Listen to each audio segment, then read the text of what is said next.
Hello and welcome to the next episode. I guess this is probably episode 23 of the Popcorn King. I don't really have any reviews for any TV series this week. It has been a full week of just movie after movie after movie. A few movies that have probably been out in America for a little while, but have only just come out in the UK. I'm going to be doing reviews of Nobody 2. Going to be doing reviews of Together, Life of Chuck. That's finally out here. But yeah, I'm going to start off with a little review of a tiny little movie that I personally call Materialist. So, Materialist is the brand new Celine Song movie, which is starring Dakota Johnson, Chris Evans, and of course Pedro Pascal. He's in everything. He's literally in 3 films at the cinema at the moment here in the UK. 3 whole films, and he's got the same lovely moustache in all of them. So, what is this film about? I'm just going to read the synopsis on the IMDb channel. So, this is basically a young, ambitious New York City matchmaker finds herself torn between the perfect match and her imperfect ex. What did I think of this film?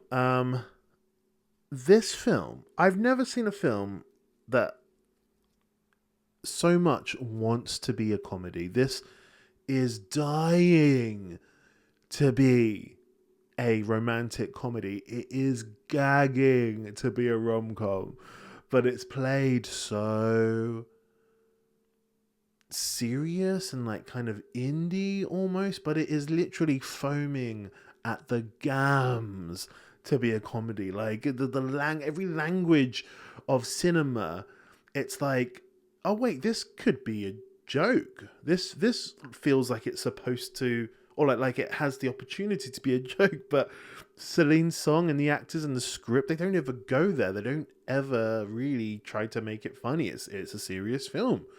Very, very serious. So really really odd. There are some moments in the film where you're just like, this is calling to be a comedy. Like there's this scene with an actor who I actually did recognize from something. What's his name? Eddie Cahill. What do I know him from? Oh my gosh, he is of course from Friends. He was the nanny in Friends. Anyway, he's in this at one point, and he's basically one of the. There's like a montage of men who are, trying to speak to the matchmaker and be like, this is the type of woman I want. And he's just like, listen, I'm in my 40s.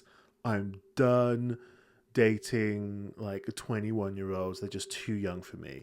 And so the matchmaker's like, okay, well, there's this really lovely woman. She's perfect for you. And she's like 37. And he's like, oh, no. I meant like 27. And I'm listening to this and I'm like, this is so close to the language of a joke, but it's really not played in a funny way whatsoever. There is no sense of this trying to be comedic or anything. It's so deadly serious. And yeah, it's kind of I have to say it's a strange experience, a very, very strange experience. So kind of bizarre to listen to that and watch that. There's some interesting conversations in it. Kind of, I guess initially a kind of a pessimistic view on love, very much like women want a guy who's over 6 foot. I'm looking for a guy in finance, that whole thing. And what is your value in the marketplace of dating? And again, I just really feel like there's so much of this movie that wants to have people laughing. There's so much of this movie that kind of is calling for that, but it really barely ever gets there. Like there's some very, very odd moments where you think, oh, okay, that was actually a joke. That was a funny joke there. Like Chris Evans stood on a condom. That's a funny moment, of course.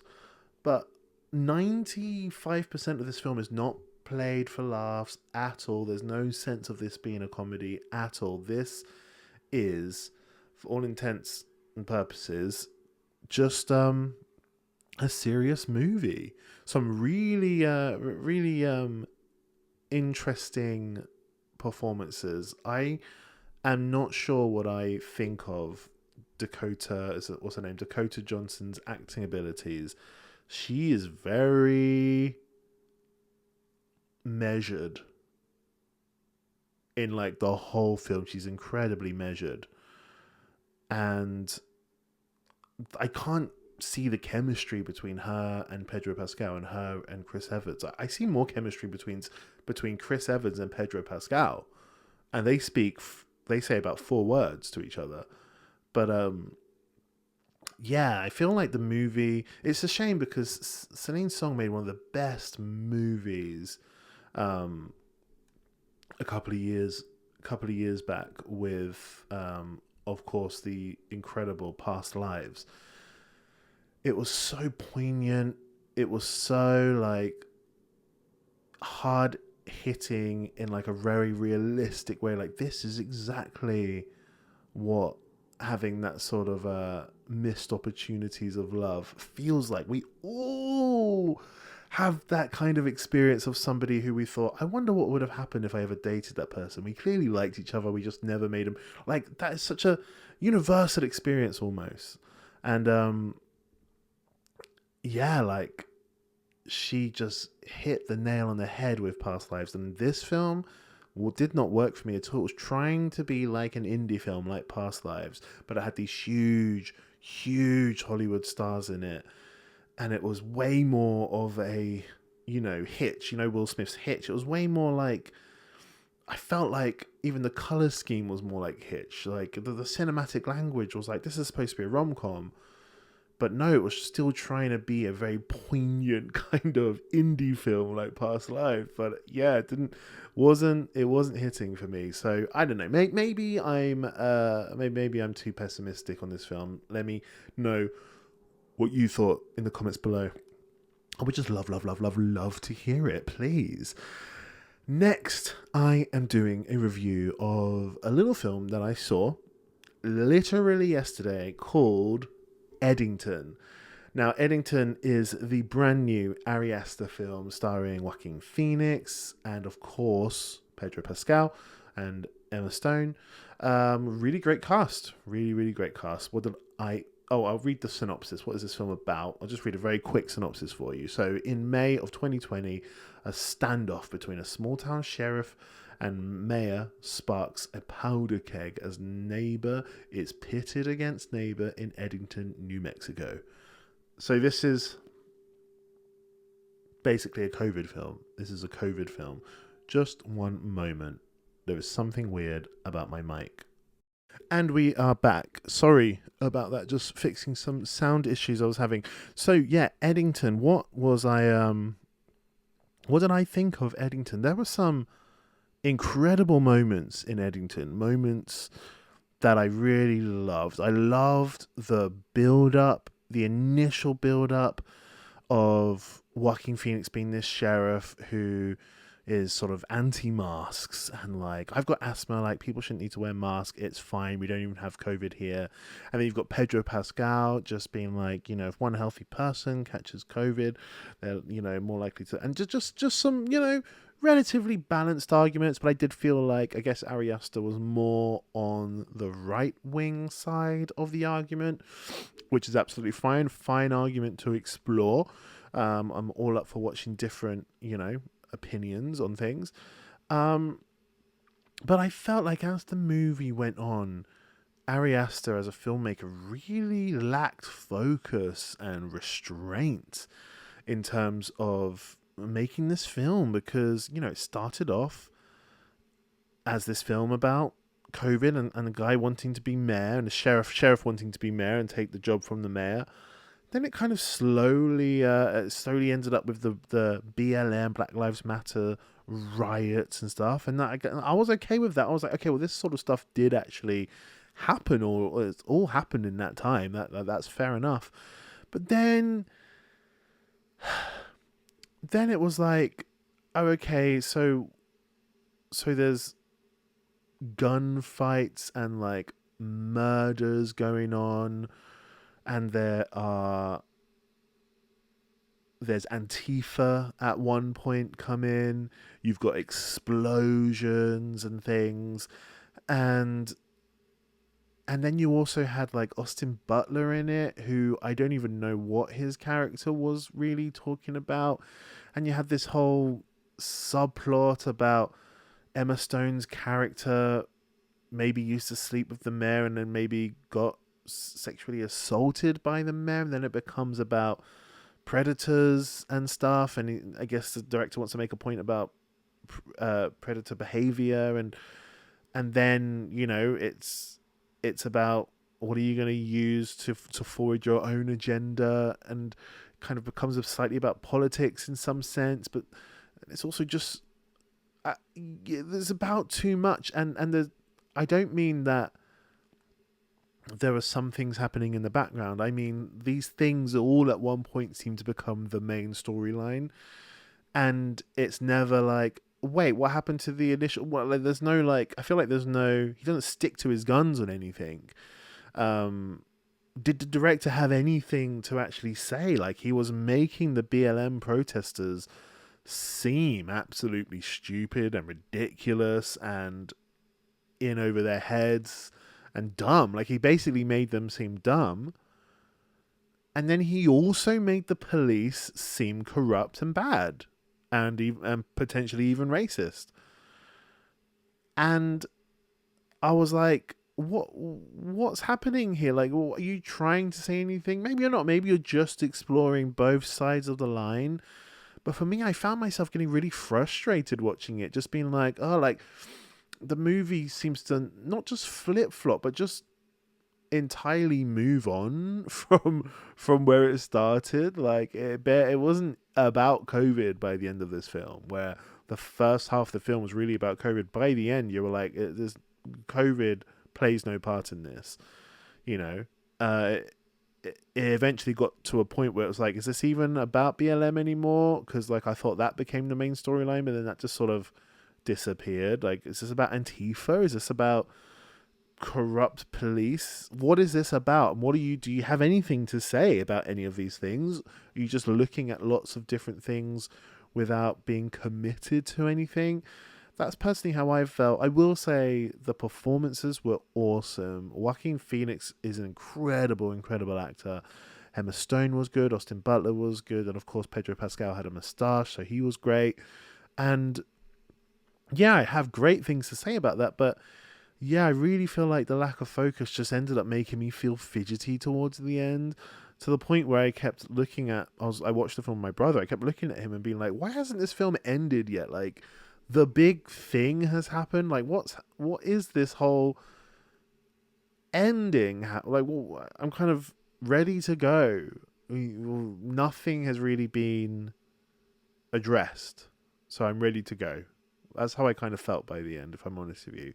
Did not love this film. Found it really frustrating, and it's such a great opening premise. Like, I was really excited to dive into all the different arguments about wearing a mask and about the BLM protests and what should be allowed when we're in lockdown in terms of protests and stuff.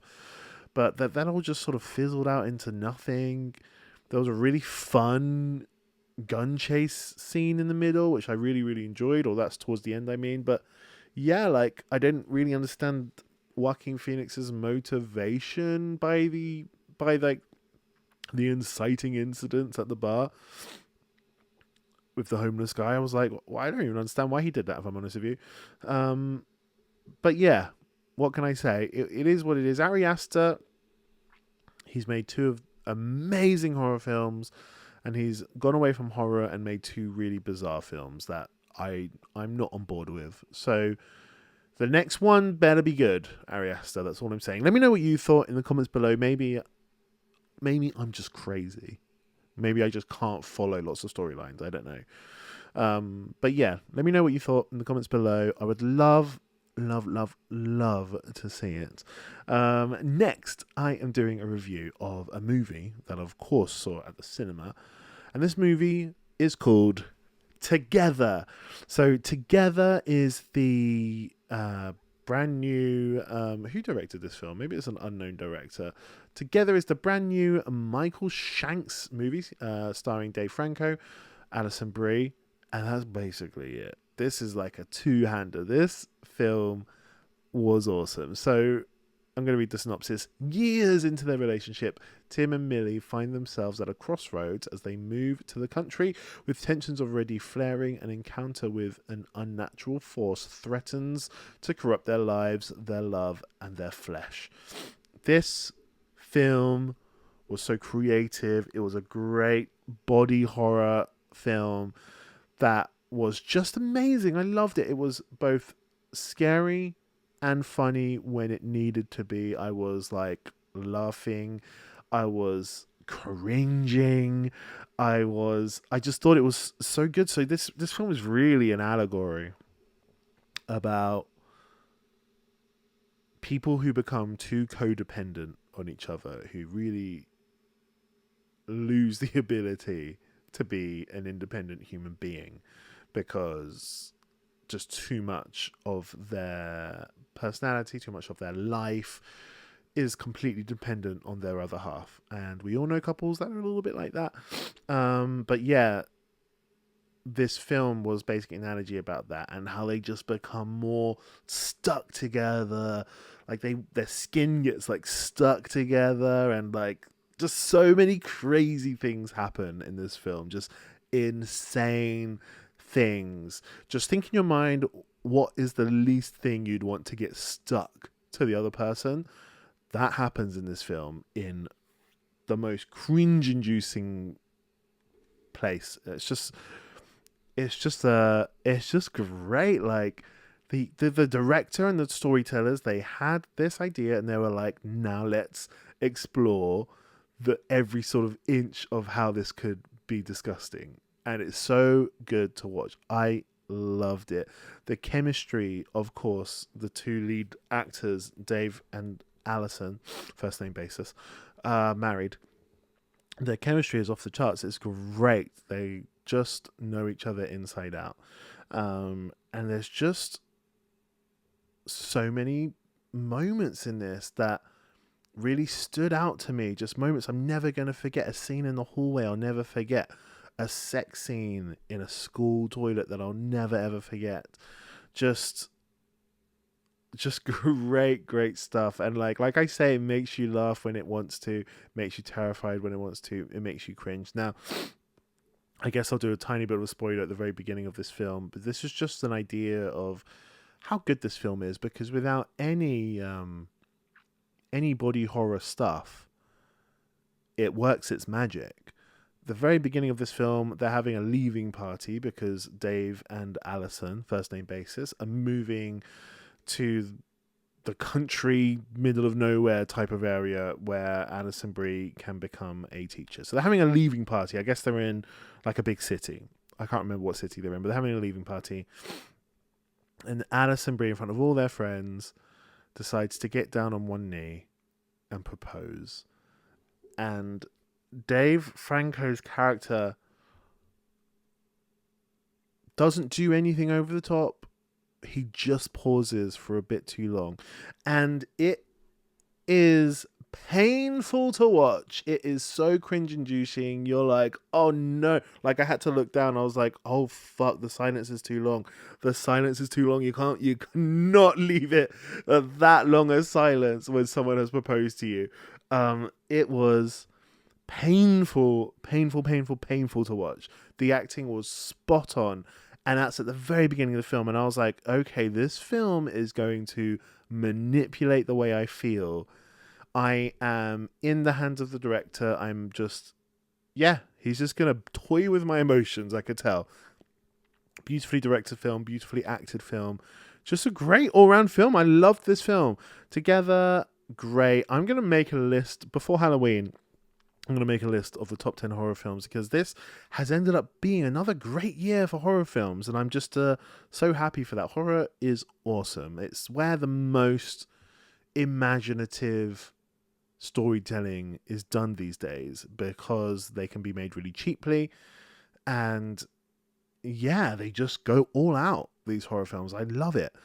Totally recommend this film. Let me know what you thought in the comments below. I would love to see your comments. Next, I am doing a review of a little movie, a sequel called Nobody 2. So Nobody 2 is actually the sequel to the film Nobody.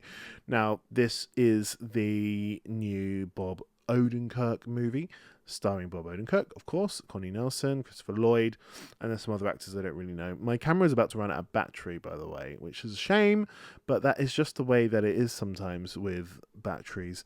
So what is this film about?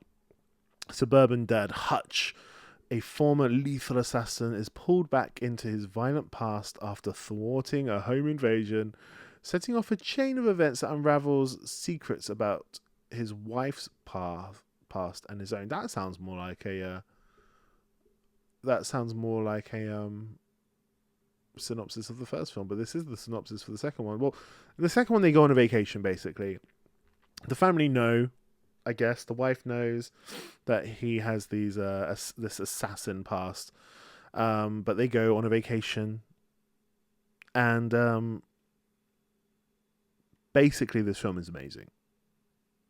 It's just brutal, it's action, it's fun, it's ridiculous. It is a genre of film that will never get old to me. I love this very specific genre of action film, which is where somebody, usually slightly older person, but they don't have to be old, but usually a slightly older person, happens to be so good at killing people and these big name gangsters are like, who the fuck is this guy killing my whole crew? That is one of my favorite genre of action films. You know, like, you see it obviously in films like John Wick, where they're like, who is that nobody who I killed his dog, that nobody? And like, as they learn that John Wick is someone not to be messed with, it's so beautiful to watch. Taken, right, with Liam Neeson. Again, like, this huge criminal underground network being like, who the fuck is this middle-aged dad killing all of us? Like, I fucking love that. Basically every Jason Statham film in the past 10 years. You know, I would even put like Jackie Chan's Rumble in the Bronx, when he's just this small little Chinese guy in the Bronx, just beating up all of these gangs and like big time gangsters. I would even put a little bit of Michael Douglas's Falling Down in there, when like these gangsters try to start on him and he just loses it on them. I'm just like, that is such a good genre of action film. I can't help but be absolutely enticed by that genre. It's so fun to watch big name gangsters, big name villains, big name just absolute criminals being like, who is this fucking guy killing everyone? Who is he? I love that. That genre will never get old to me. In this film, Nobody 2, we've got Sharon Stone playing an absolute insane villain who is just dancing and is playing it at like 11 at all times. It's a bit, you know, hokey, a bit over the top, I guess, but I feel like she's just doing what she's just having a great time, basically. Sharon Stone, she's just as manic a villain can possibly be. The film is a little bit messy. The film is, you know, just, it's rough on the edges, but you don't care when you watch a film like this. You just want to see Bob Odenkirk mess with these big time criminals, and these big time criminals being like, who is this fucking family guy on a family vacation killing us all? And my camera has just died, just like all the criminals do. So yeah, I mean, I totally recommend this film. Please watch it. Let me know what you thought in the comments below. I thought this film was incredible. I would love to see your thoughts just below in the comments, please. Right, Next, I'm going to do a review of a film, one more film, the last review, that I personally call The Life of Chuck. So, The Life of Chuck is the film directed by Mike Flanagan. I really like Mike Flanagan from Midnight Mass on Netflix, starring Tom Hiddleston, Jacob Tremblay, and of course, the one, the only Mark Hamill, and Chiwetel Ejiofor, and Benjamin Pajak, and Cody Flanagan. Oh, lots of people in this film. But yeah, so what is this film about? The synopsis on IMDb says a life-affirming, genre-bending story about 3 chapters in the life of an ordinary man named Charles Krantz. So this film starts amazing. An incredible opening part of the film, opening third of the film, I guess. It's basically just this world, like ours, totally our world, that is seemingly coming to an end.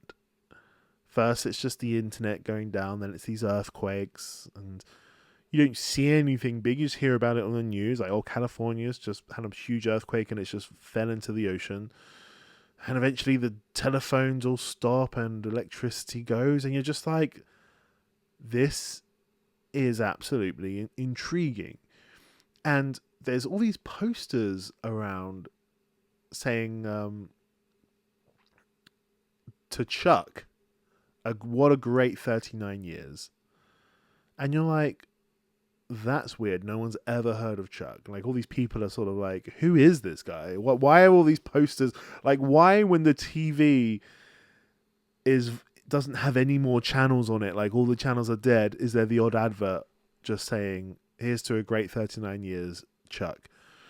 And it's just like, this is such a good mystery. I'm so intrigued.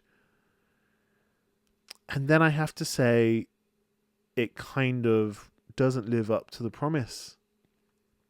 It starts on the third act, and it starts on the third chapter. So that is, if this is about Chuck, it kind of, I guess it starts about at the end of Chuck's life, at the end of the world. This film is kind of switches to be more about how there's a universe inside every single one of us, how I contain multitudes. It's, I have to say, like, I felt like it was trying to be profound. It kept being these long, introspective monologues that were trying their hardest to be profound and be like, this is so profound. And, like, it didn't come out naturally. In the first half, it did come out naturally. When Chiwetel Ejiofor is calling an ex or speaking to an ex on the phone, and the world is coming to an end, and he's like, well, he does talk about something, and you could think this is profound or not, but he talks basically about how short a time span humans have been around in comparison to the time span of the whole universe. Like, he talks about it in terms of a year. Like, if the whole universe started on January the 1st, and today is December the 31st, and, like, humanity only started, like, midday today, basically. He says this huge long monologue, but it is trying to be profound, but it comes across as natural. It comes across as, like, yes, this fits in this person's nomenclature. It fits in this person's way of speaking. He wants to talk about this thing. He's a teacher, and he wants to talk about this, and yeah, it just fits. But then I have to say that once we go backwards in time to Act 2, yeah, the whole first half was like, oh, it was kind of, the first third was really not that much. And now the film is just, I feel like it's just trying to be profound for profound's sake. There's all these speeches about how math is everything, even dancing, because you count 1, 2, 3, 4, and it's like, is that math? I don't think that's math. I think you're really stretching there. Like, I really just felt like The film was desperate to just make the audience go, oh my God, I never thought about the world this way. That is so profound. Like, that blew my mind. But it didn't earn any of it because I feel like a lot of it was devoid from the initial story that I got invested in, which was this really fun end of the world kind of thing. The second act wasn't really about anything. It was just a fun, a good dance scene. I have to say, a good dance scene. I enjoyed the dance scene. It was joyous. It was really great drumming. It was a little bit awkward, but really good. I really enjoyed watching the dance scene, I have to say. But it wasn't about much. And then you have these big speeches of, why did I stop and why did I dance? And it's like, oh, the audience got to really think about this. But I didn't feel like that was earned, if I was honest with you. I was like, they're just trying their hardest to be profound. And then by the end, like, there's this room and there's this sort of silly, I guess, kind of twist at the end that it did not hit me. I felt like it thought it was hitting really hard with its profundity. But it wasn't. It honestly wasn't. The speeches weren't that profound. Everything is math. This great, like, Mark Hamill, don't get me wrong, did an incredible acting job in this.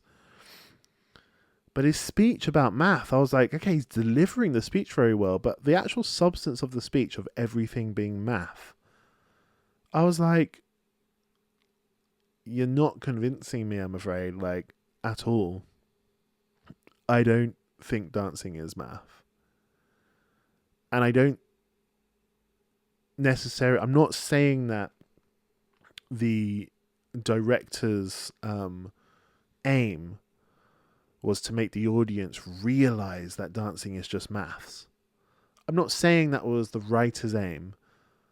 I'm just saying the way the camera would slowly zoom in on Mark Hamill's face as he gave this monologue, and the great acting that Mark Hamill was doing, the emoting, the director wanted you to think this is profound. He didn't necessarily want you to agree with it, but he wanted you to think this is profound. And I was like, it ain't profound, really. Yeah, a lot of things contain math. Yeah, if a computer, if you made a robot walk upstairs, the amount of mathematics it would have to do to measure the height of each step, the velocity of gravity, the force that it has to push. Sure, loads of maths, loads of physics has to be done. But we aren't robots, and we don't do the math. There is no math happening. Math is something you actually need to do. You know? I guess there is a discussion about, or maybe there is some kind of debate about whether or not humans sort of invent math, or if humans sort of discover math. And that is an interesting debate. But this film didn't even have that debate, really. It was just saying everything is math. And I didn't find it profound. I have to say, I'm sorry. It did not hit me. The first third was hitting me really, really well. It even spooked me out at some points. And I was like, okay, I'm in. Mike Flanagan, Midnight Mass spooked me. And Midnight Mass did say some profound things. Like, it was within the context of a really great story. But there was no story in this, really. It was just, the first third was just like a nothing. Like, it ended up being a nothing. It ended up just being like, oh yeah, that's just there's a universe in everyone, right? I didn't fall for it. Sorry. I have to say, Mike Flanagan, for me, it didn't hit. Some great performances, great dance scene, great first third. But in the end, I was like, yeah, you're trying a bit too hard here. But let me know what you thought in the comments below. Maybe I'm just grumpy. Maybe I'm just a grumpy old man. But let me know what you thought in the comments below. I'd love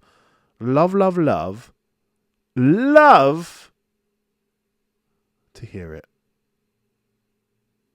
That's all we got time for, ladies and gentlemen, and everyone in between. I love you all. Goodbye.